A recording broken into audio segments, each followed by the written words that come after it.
ওরে বাবা, ওরে বাবা,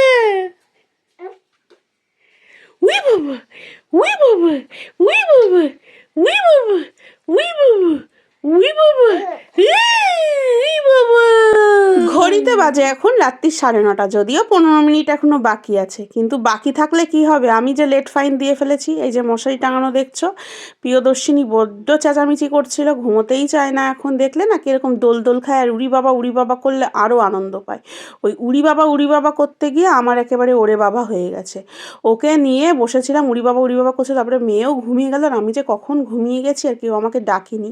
জানে যে আমার রাতে ঘুম হয় না সেভাবে, সকালেও আমি ঘুমোতে পারি না, ভোর ভোর উঠে পড়ি, আর দুপুরে তো হয় না, তাই ডাকিনি। এদিকে বেজে গেছে ওই 9:30। তো যাই হোক, তাড়াতাড়ি করে রান্নায় এসে যোগ দিলাম। আজকে ওই যে দেবো হচ্ছে আলু আর টমেটো ভাতে। আমি ভীষণ ভালোবাসি টমেটো আলু ভাত। সবসময় সবার কথা ভাবলে হবে, নিজের কথাও তো ভাবতে হবে। আর নিজের কথা ভাবাটা কি খারাপ, তোমরা বলো তো?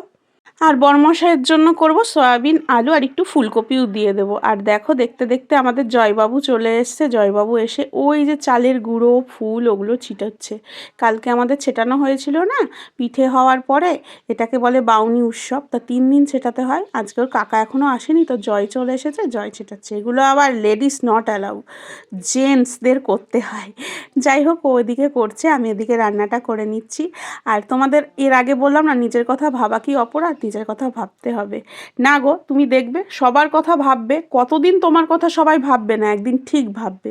তুমি নিজের থেকে যতটা না ভাববে নিজের বিষয়ে, তোমাকে নিয়ে সবাই আরও বেশি ভাববে।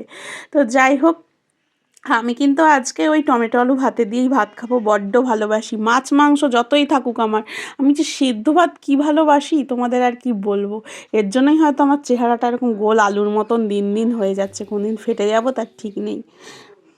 এইদিকে দেখো আমার দেবাগ্নির অবস্থা, ক্লে দিয়ে কি সমস্ত ডায়েরির কভার বানিয়েছে, আর এই যে খাতার কাগজ কেটে কেটে ডায়েরি বানাচ্ছে।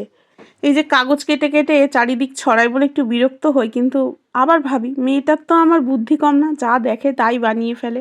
ভবিষ্যতে যদি কিছু করতে পারে এটা দিয়ে। যাই হোক, আমি এদিকে করেছিলাম ওই বড়া টাইপের, মানে মিষ্টি দিয়ে আর হচ্ছে ওই চালের গুঁড়ি দিয়ে, কারণ 3 দিন পিঠে করতে হয়। আজকে আর পিঠে করার সময় নেই, আর সত্যি কথা বলতে নারকেলও নেই। এর জন্য আমি ওই দিয়েই পিঠে কোনো রকমে বানিয়ে ফেলেছি। আর এই দিকে দেখো জামা কাপড়ের স্তূপ, প্রত্যেক দিন আমি ঘুমানোর আগেই মানে দুপুর 3টের মধ্যে জামা কাপড় গুছিয়ে ফেলি। নিজে তো ঘুমোই না, প্রিয়দর্শিনীকে ঘুম পাড়াই, আর আমার ফোনে কাজ থাকে, ভিডিওর পেছনে অনেক কাজ থাকে গো, সেগুলো করি। কিন্তু আজকে সেটাও হয়নি।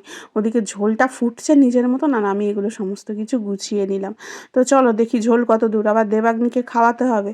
দেবাগ্নির ভাত নিয়ে নিয়েছি, এবার দেবাগ্নিকে খাওয়াবো। মেয়েটা আমার সয়াবিন পছন্দ করে, আর সয়াবিনে কিন্তু ভালোই প্রোটিন আছে। দেখেছো কি সার্ভিস দিয়েছি আমি, একেবারে কত তাড়াতাড়ি করে ফেলেছি, একদম হুড়হুড় দাবাং রান্না।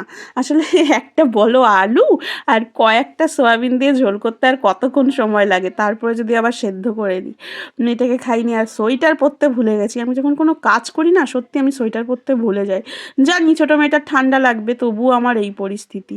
তো যাই হোক, দেবাগ্নির কালকে স্কুল আছে, বইগুলো গুছিয়ে নিলাম, কারণ সকালবেলা তো জানো আমার সকালবেলায় অফিস ঘর জয়েন করতে হয়। সকালে রান্না করা খুব মুশকিল হয়ে ওঠে, এই বই গোছানো, দেবাগ্নিকে রেডি করা, দেবাগ্নিকে খাওয়ানো, আর কেটে বেটে সেই সকালেই নিই, রাতে আর কাটতে পারতে পারি না, কারণ প্রিয়দর্শিনী কাঁদে, আর রাতে ইচ্ছেও হয় না।